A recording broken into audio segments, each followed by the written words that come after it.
खबरें खेती में आपका स्वागत है। मैं हूं किश्वर जबी। आइए एक नजर डालते हैं खबरें खेती में क्या है आज खास। ग्रामीण स्वरोजगार योजना के तहत महिलाओं को दिया गया खाद्य सामग्री निर्माण का प्रशिक्षण। धान के बेहतर फसल उत्पादन के लिए खेतों का प्रबंधन है जरूरी। खाली पड़े खेतों में बुआई से पहले मिट्टी जांच अवश्य कराएं।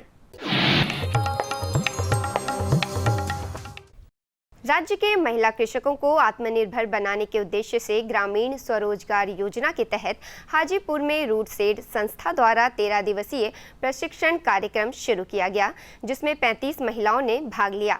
कार्यक्रम में महिलाओं को अचार, पापड़ एवं अन्य खाद्य सामग्री बनाने की विधि एवं उसकी मार्केटिंग कैसे करें, इस विषय पर जानकारी दी गई। अपने हुनर को तराशती ये महिलाएं आत्मनिर्भरता की ओर एक कदम आगे बढ़ा रही हैं। दरअसल वर्तमान समय में सरकारी सेवा का दायरा कम होता जा रहा है। ऐसे में हमारे प्रधानमंत्री के आत्मनिर्भर भारत का उद्देश्य स्वरोजगार के साथ साथ दूसरों को भी रोजगार मुहैया कराना। इसी कड़ी में ग्रामीण स्वरोजगार योजना के तहत रूट सेड संस्थान द्वारा 13 दिवसीय पापड़, अचार एवं अन्य खाद्य पदार्थ के निर्माण का प्रशिक्षण कार्यक्रम शुरू किया गया, जिसमें 35 महिलाओं ने भाग लिया। सर, अभी हमारे रूट सेड संस्थान हाजीपुर में पापड़ और पिकल्स बनाने का भी ट्रेनिंग चल रहा है। इसमें 35 महिला भाग ले रही हैं। ये लोग अपना ट्रेनिंग लेकर के स्वरोजगार के लिए अपना प्रेरित होकर के स्वरोजगार शुरू करेंगी और आत्मनिर्भर बनेंगी। इसके अलावा इस प्रशिक्षण कार्यक्रम में खेती से जुड़ी तमाम बारीकियों के बारे में भी महिलाओं को विस्तार से बताया गया।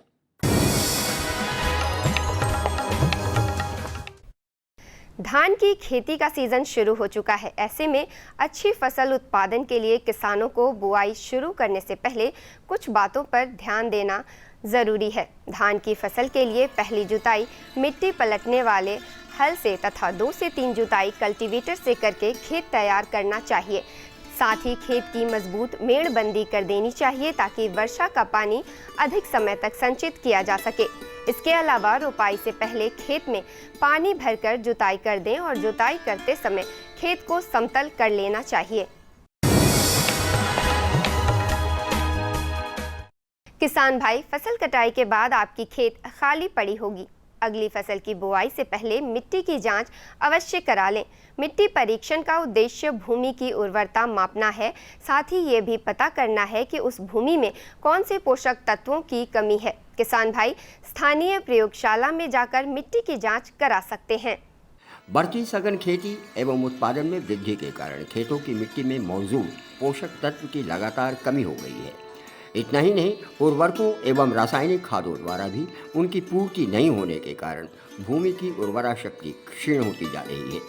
मृदा पोषक तत्व का भंडार है तथा पौधों को सीधे खड़े रहने के लिए सहारा भी देती है। इसलिए किसान भाई के लिए आवश्यक है कि फसलों की बुआई से पहले मृदा परीक्षण जरूर कर लें। मृदा परीक्षण के जरिए मृदा में मौजूद उर्वरा शक्ति की जाँच करके फसल एवं किस्म के लिए पोषक तत्वों की संतुलित मात्रा में उपयोगिता की जानकारी प्राप्त की जा सकती है। इतना ही नहीं, मृदा में लवणता, क्षारीयता तथा अम्लीयता के समस्या की पहचान कर भूमि को फिर से कृषि योग्य बनाने में भी योगदान करता है। किसान भाइयों, मौसमी पोषक आहार के लिए महत्वपूर्ण फल है। मौसमी की खेती के लिए सर्दी और गर्मी दोनों ही मौसम अनुकूल है। बाजार में मौसमी की मांग भी तेजी से बढ़ती जा रही है, इसलिए इसकी खेती मुनाफा का एक बेहतरीन जरिया हो सकता है। लेकिन इसके लिए आपको मौसमी के उन्नत प्रभेदों का ही इस्तेमाल करना होगा। जाफा, सतगुड़ी, कैलेंशिया, न्यू सेलर आदि मौसमी के उन्नत प्रभेद माने जाते हैं।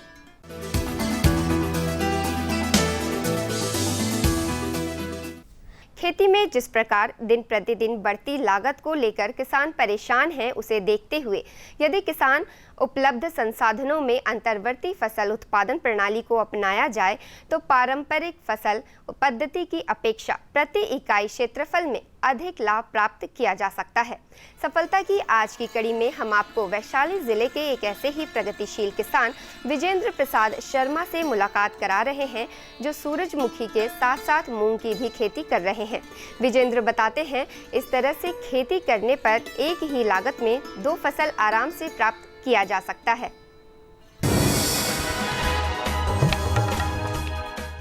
आइए अब एक नज़र डालते हैं मंडी भाव पर।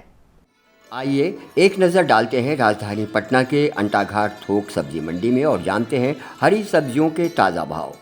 नेनुआ 2400 से 2800 रुपये प्रति क्विंटल, भिंडी 2800 से 3200 रुपये प्रति क्विंटल, परवल 3200 से 3500 रुपये प्रति क्विंटल, करेला 2400 से 2800 रुपये प्रति क्विंटल, जबकि टमाटर 2000 से 2400 रुपये प्रति क्विंटल। कैसा रहेगा अगले 24 घंटे में राजधानी का तापमान, एक नज़र डालते हैं मौसम के मिजाज पर। मौसम विज्ञान केंद्र पटना के मुताबिक आसमान में आंशिक बादल छाए रहेंगे। प्रदेश में कुछ स्थानों पर छिटपुट बारिश की भी संभावना बन रही है। अधिकतम तापमान 36 डिग्री सेल्सियस जबकि न्यूनतम तापमान 29 डिग्री सेल्सियस के आसपास बने रहने की संभावना है।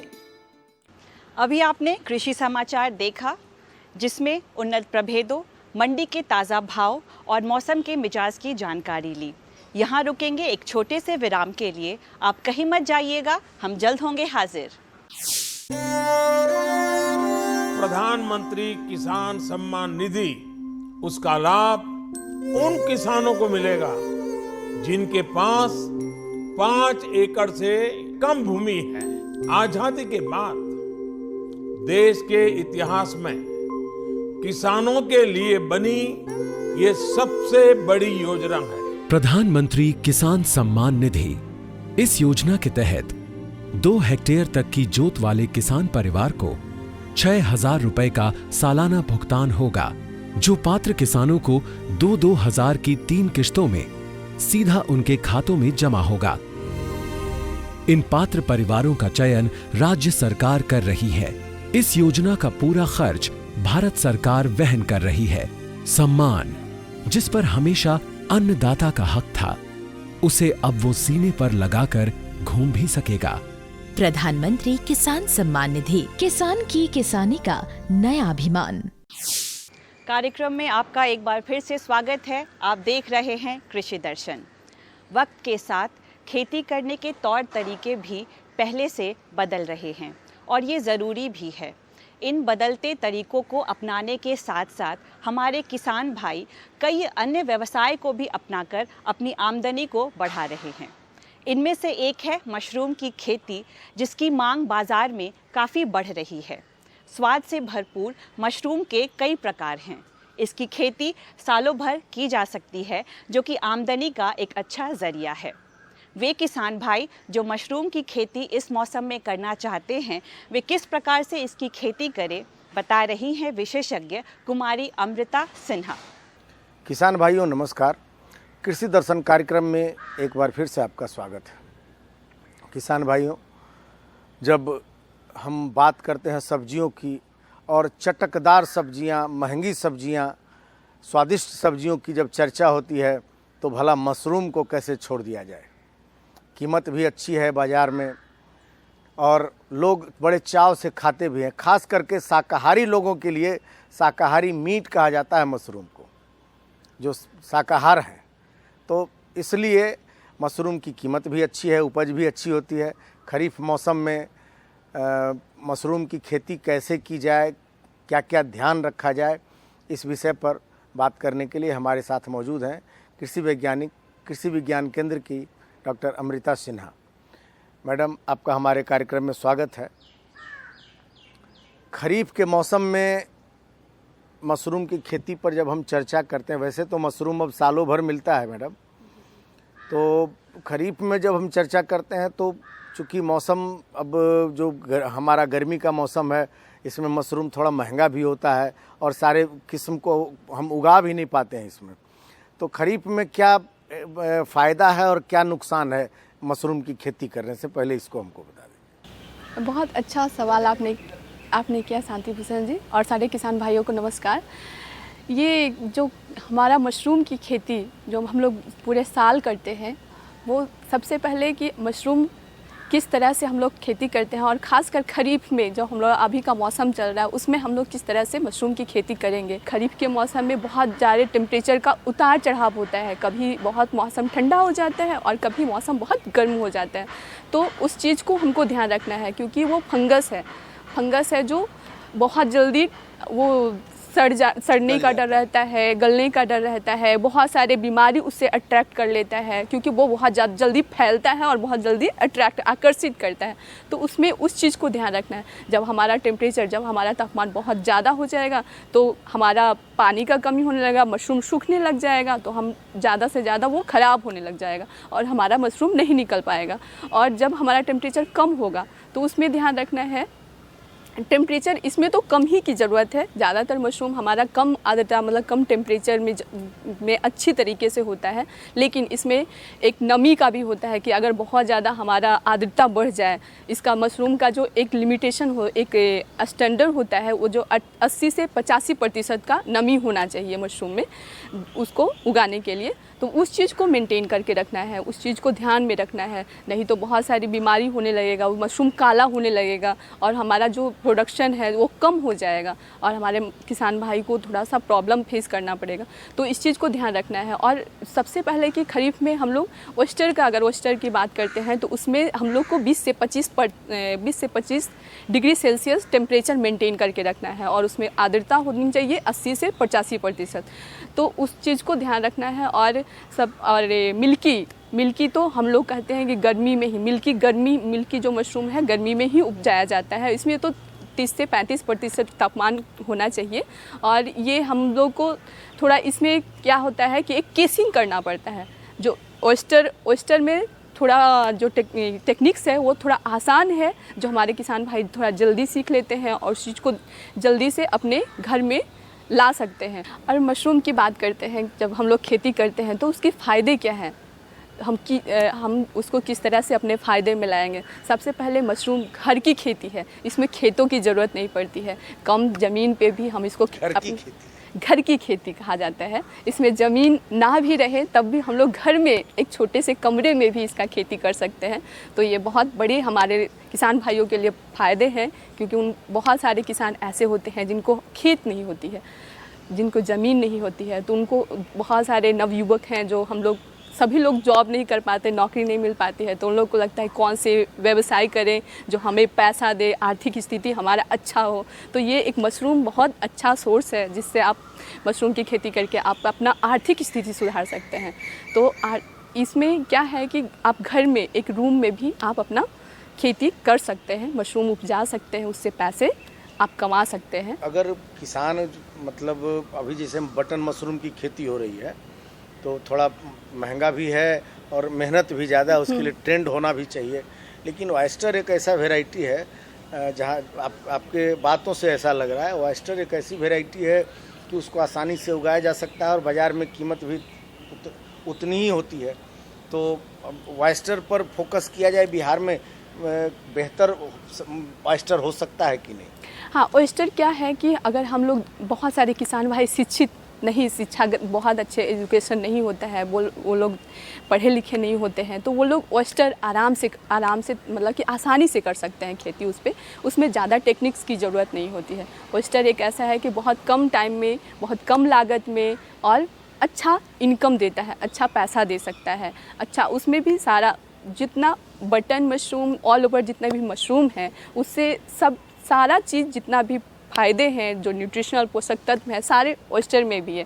तो हम लोग ऑयस्टर पे भी ध्यान दे सकते हैं। सिर्फ ऑयस्टर पे एक चीज़ और ध्यान देना है कि ये हमारे मार्केट में क्या होता है, बटन मशरूम का ज़्यादा डिमांड है, लेकिन हम लोग अगर ऑयस्टर पे फोकस करें, अगर हमारे किसान भाई ज़्यादा से ज़्यादा उस पर मेहनत करें, ज़्यादा से ज़्यादा खेती करें, तो हमारा मार्केट भी आज भी प्रोडक्शन ऑयस्टर का हो रहा है और ऑयस्टर का डिमांड मार्केट में भी बढ़ते जा रहा है। अब हम इसमें 2 सवाल करना चाहेंगे, एक साथ दोनों सवाल है मैडम। कि पहले तो कि जब हम इसकी खेती करते हैं तो उसमें उसके लिए बीज चाहिए जिसको स्पॉन कहते हैं, तो सत्यापित स्पॉन हमारा कहाँ मिले। दूसरा, उसके बाद उसका जो तरीका है वो, चूँकि समय काफ़ी कम होता है हमारे पास कार्यक्रम में, तो जो तरीका है ये दोनों हमें ज़रा ज़रूरत जो है उतना बता दिया जाए हमें। ये इसका स्पॉन है, जैसे जहाँ पे इसका लैब हो स्पॉन, मशरूम स्पॉन का, जैसे अब हम लोग कृषि विज्ञान केंद्र में है तो वहाँ से आप किसान भाई लोग संपर्क कर सकते हैं। हम लोग मशरूम का स्पॉन दिला सकते हैं, वहाँ पे अवेलेबल करा सकते हैं। जैसे यहाँ डॉक्टर राजेंद्र प्रसाद कृषि विश्वविद्यालय है, वहाँ पे भी मशरूम उत्पादन, जहाँ पे इसका मशरूम स्पॉन का बनाने का लैब हो, वहाँ पे भी आसानी से मिल सकता है। और हाँ, सबसे आसान, जैसे ऑयस्टर मशरूम की खेती अगर करना है किसान भाई को, तो आसान तरीका है कि अगर आप 1 kg मशरूम का स्पॉन, आप मशरूम का बीज लगाना चाहते हैं, स्पॉन लगाना चाहते हैं, तो उसमें 10 kg भूसे की ज़रूरत होती है। तो हर घर में खेती होती ही है, तो हमारा भूसा तो अपने घर में ही मिल जाता है। और उसमें क्या होता है कि आप 1 kg भूसा से 10 बैग 6 से 7 बैग लगा सकते हैं। ऐसे 10 बैग भी लगा सकते हैं, लेकिन अगर स्टैंडर्ड साइज़ का बैग लगाना है तो 6 से 7 बैग आप लगा सकते हैं। और उसमें क्या है, उस बैग में आपको पीपी बैग, उस बैग को पॉलीथीन जैसा, मतलब पीपी बैग उसको बोला जाता है, तो उसमें आपको रबर की ज़रूरत होती है। 3 लेयर्स में उस बैग में हम लोग पैक करते हैं, जिस 3 लेयर्स में भूसा डालते हैं और हर लेयर पे साइड में मशरूम का स्पॉन डालते हैं। तो इस तरह से आपको 20 से उस बैग को एक सुरक्षित जगह पे, एक सुरक्षित रूम में, स्वच्छ होना चाहिए वो, हाँ, ठंडा टेम्परेचर आपका 20 से 25 डिग्री जो ऑयस्टर के लिए होता है, और आर्द्रता होना चाहिए 80 से 85 डिग्री % होना चाहिए। और फिर क्या करना है कि आपको 15 से 20 दिन के लिए उसको सुरक्षित रखना है। 15 से 20 दिन के में क्या होता है, कवक जो होता है जाल फॉर्मेशन कर देता है, पूरे वाइट उजला कर लेगा। उसके बाद वो धीरे धीरे खुम्ब निकलने लगता है। आपको 20 से 25 दिन में वो आपका मशरूम निकलने लग जाएगा। सवाल और भी हैं, अभी और भी पूछा जा सकता है, क्योंकि विषय बहुत लंबा है, लेकिन आपने इतनी अच्छी जानकारी मशरूम से संबंधित दी, इसके लिए आपका बहुत आभार। अरे भाई रामेश्वर, क्या बात है, बड़े परेशान दिख रहे हो? सोच रहा था कि अभी तो हाथ पांव चल रहे हैं तो खेती कर पा रहा हूँ, कल को जब इनमें ताकत नहीं रहेगी गुजारा कैसे होगा? पेंशन से। पेंशन? हाँ, और वो भी हम जैसे किसानों के लिए। अब हम जैसे छोटे किसान भी 60 साल के होने पर 3000 रुपए मासिक पेंशन पा सकते हैं। सच में? हाँ, चलो मैं तुम्हें दिखाता हूँ। 18 से 40 वर्ष की आयु के लघु और सीमांत किसान इस स्वैच्छिक और अंशदायी पेंशन योजना में 55 रुपए से 200 रुपए की मासिक किस्त देकर प्रवेश कर सकते हैं। भारत सरकार भी हर महीने किसान के बराबर किस्त का योगदान करेगी। कभी नहीं सोचा था कि हम जैसे किसानों की भी पेंशन का सपना कभी सच होगा। प्रधानमंत्री किसान मान धन योजना, अन्नदाता के परिश्रम को संबल, पेंशन से सुरक्षित उनका कर। नजदीकी जन सेवा केंद्र जाकर इस योजना से जुड़ें। किसान भाइयों बहनों नमस्कार, स्वागत है आपका कार्यक्रम कृषि दर्शन में। मैं हूं आपके साथ मनीष कुमार।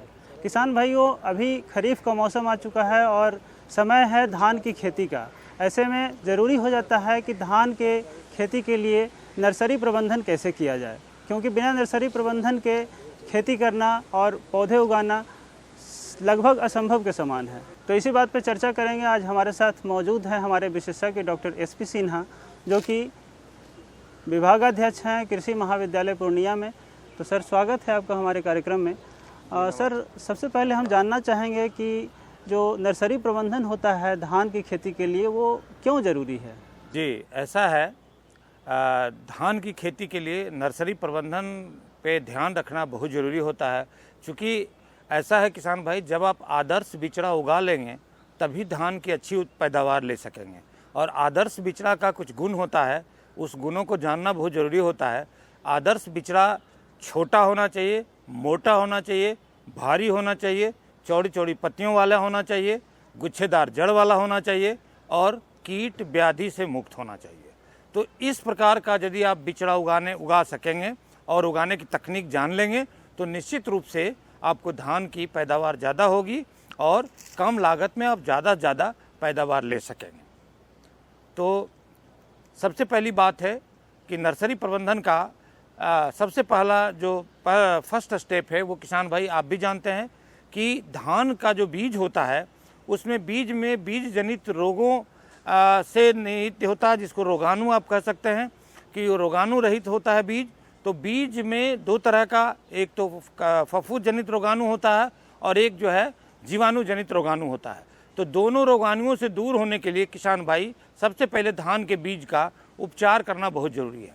और उपचार करने के लिए आप क्या करेंगे कि जैसे 10 किलो धान का बीज ले लेते हैं, 10 किलो धान के बीज को 10-12 लीटर पानी ले लेते हैं, उसमें 25 ग्राम बेबिस्टिन पाउडर या कार्बेंडाजिम पाउडर इसको घोल लेते हैं और उसी घोल में 2 ग्राम स्टेप्टोसाइक्लिन जो 6 ग्राम का पाउच में आता है, 2 ग्राम स्टेप्टोसाइक्लिन को हम लोग उसमें घोल लेंगे और उसमें 10 किलो बीज धान का ओवरनाइट फुला देंगे और फुलाने के बाद कल होकर निकाल लेंगे और निकालने के बाद जूट के गीला बोरा में उसको रखेंगे 24 से 48 घंटे तक, जिससे क्या होगा अंकुरन आ जाएगा उसमें। और इस तरह से जो अंकुरित बीज को हम नर्सरी, जो गीली विधि का नर्सरी है, उस नर्सरी में डालेंगे, तब हमारा पौधा बढ़िया होगा। तो इसके लिए सबसे पहली बात है कि नर्सरी प्रबंधन के शुरुआत में उसको खेत की तैयारी करनी है। जहाँ पे आप बीज की बुआई करेंगे तो खेत की तैयारी करने के लिए ध्यान रखेंगे कि आप जो है 1 वर्ग मीटर यानी 1 मीटर लंबा और 1 मीटर चौड़े एरिया में आपको 10 किलोग्राम कंपोस्ट डालना है। यदि वर्मी कंपोस्ट हो जाए, केचुआ खाद हो जाए, तो 1 वर्ग मीटर में 2.5 केजी केचुआ खाद डाल दें और वहाँ पे डालने के बाद अच्छी तरह मिला के खेत की तैयारी कर लें। सर, जहाँ तक बात है जल प्रबंधन की, धान में जहाँ तक बात है जल ज़्यादा चाहिए, तो किस तरह से नर्सरी तैयारी में जल प्रबंधन की जाए? जी, नर्सरी प्रबंधन में जल प्रबंधन बड़ी मायने रखता है। मायने इस रूप में रखता है, सभी किसान भाई हमारे जानते हैं कि जहाँ नर्सरी हम उगा रहे हैं उसको हमेशा गीला रखेंगे और उसको सूखने नहीं देंगे, दरार नहीं पड़ने देंगे और हमेशा गीला रहेगा। और जहाँ गीला नहीं रहेगा, सूख जाएगा, तो पौधे की जड़ पानी की तलाश में नीचे चला जाएगा और जब हम उसको बिचड़ा को उखाड़ेंगे रोपाई हेतु, तो बिचड़ा का जड़ डैमेज हो जाएगा और बहुत कम ही जड़ रह पाएगा पौधे के लिए। इसीलिए जब भी धान के क्यारी में बुआई करें धान की, तो गीला हमेशा रखें, पानी भी नहीं लगने दें। पानी लगने देंगे तो पौधा पतला हो जाएगा, हल्का हो जाएगा, चौड़ी पत्ती के बजाय पतली पत्ती वाला हो जाएगा। इसलिए ध्यान रखें, केवल क्यारी को गीला रखें, जब भी सूखे तुरंत उसको पटवन करके गीला कर दें और हमेशा गीला रखें और क्यारियों में पानी लगने नहीं दें, इसलिए थोड़ा ऊंचा स्थान में उसको रखते हैं। सर, ये तो आपने बताया कि जल प्रबंधन कैसे करनी चाहिए। अब जो अगला सवाल है हमारा वो ये कि पौधों के संरक्षण के लिए क्या क्या उपाय किए जाने चाहिए? एकदम सही का आपने कहा, पौधे संरक्षण के लिए बहुत ज़रूरी है, क्योंकि 2 प्रकार का जो कीट है, जिसको एक तना छेदक कहते हैं और दूसरा पत्र लपेटक कहते हैं, वो अमूमन नर्सरी में ही आ जाता है। जहाँ पे हम बिचड़ा तैयार करते हैं वहाँ पे आ जाता है। तो किसान भाई ध्यान रखेंगे कि नर्सरी में जब हमारा धान का बिचड़ा 10 दिन का हो, तो एक दवा है एसीफेट पाउडर, उस पाउडर का 1.5 ग्राम पाउडर 1 लीटर पानी में और उसी के साथ साफ एक फफूंदनाशी है, उस फफूंदनाशी का 1.5 ग्राम 1 लीटर पानी में घोल के और उसका परनीय छिड़काव कर देंगे। इससे क्यारी में यदि कीट का प्रकोप होगा, चाहे तना छेदक हो या पत्र लपेटक कीट हो, तो वो दोनों का निदान हो जाता है। और इसी दोनों दवा का एक बार किसान भाई जब बिचड़ा उखाड़ने के लायक हो जाए, जब उखाड़ के रोपाई के लायक हो जाए, रोपाई से 2-3 दिन पहले इसी दवा का एक बार स्प्रे कर देंगे, तो इससे क्या होगा कि हमारा बिचड़ा स्वस्थ रहेगा और कीट व्याधि से मुक्त होगा। और किसान भाई एक बात का और ध्यान रखेंगे, कहीं हमारे बिचड़े में सूक्ष्म पोषक तत्व तरल का सूक्ष्म पोषक तत्व का कहीं कमी दिखे या बिचड़ा में दाग धब्बा लगे दिखे, तो वो दवा तो ज़रूर डालेंगे। साफ और एसीफेट पाउडर की जो हमने बात की वो दोनों ज़रूर डालेंगे। और साथ ही साथ 4 ml एक मल्टीप्लेक्स आता है, उस मल्टीप्लेक्स कर्नाटक एग्रो का, उसको हम लोग रखेंगे और उस मल्टीप्लेक्स का 4 ml 1 लीटर पानी में डाल के उसका परनीय छिड़काव यदि कर देते हैं, तो कोई भी सूक्ष्म पोषक तत्व की कमी हमारे बिचड़े में हो तो वो कमी दूर हो जाती है, हमारा बिचड़ा स्वस्थ हो जाता है। तो इस प्रकार किसान भाई यदि जल प्रबंधन अच्छी तरह से कर लें और हमारा जो है अच्छी तरह से जल प्रबंधन कर लें, पौधा संरक्षण का ध्यान रखें और पोषक तत्व का प्रबंधन अच्छा से कर लें, तो निश्चित रूप से किसान भाई गुच्छेदार जड़ वाला धान, कम भारी बिचड़ा, चौड़ी चौड़ी पत्ती वाला बिचड़ा और रोग व्याधि से मुक्त बिचड़ा प्राप्त कर लेंगे। तो इस तरह से आदर्श बिचड़ा उगा लेंगे किसान भाई, तो निश्चित रूप से हमारी धान की खेती में ज़्यादा फ़ायदेमंद होगा और हमारा उत्पादन अच्छा ले सकेंगे किसान भाई। सर, आप हमारे कार्यक्रम में आए और इतनी अच्छी जानकारियाँ दी, उसके लिए आपको बहुत बहुत धन्यवाद। तो किसान भाइयों, आज के कार्यक्रम में बस इतना ही। कल फिर हाजिर होंगे कुछ और जानकारियों के साथ। चलते चलते आप सभी को इतना याद दिलाना चाहेंगे कि कल मंगलवार के दिन हम अपना विशेष कार्यक्रम पुणे लाइव लेकर आते हैं, जहां आप हमारे कृषि वैज्ञानिक से सीधे जुड़ सकते हैं कृषि संबंधी जानकारियां हासिल करने के लिए। इसके लिए आप इस टोल फ्री नंबर 1800-3456-171 पर संपर्क कर सकते हैं। इसी के साथ अब मुझे और पूरी कृषि दर्शन टीम को इजाज़त दीजिए। नमस्कार।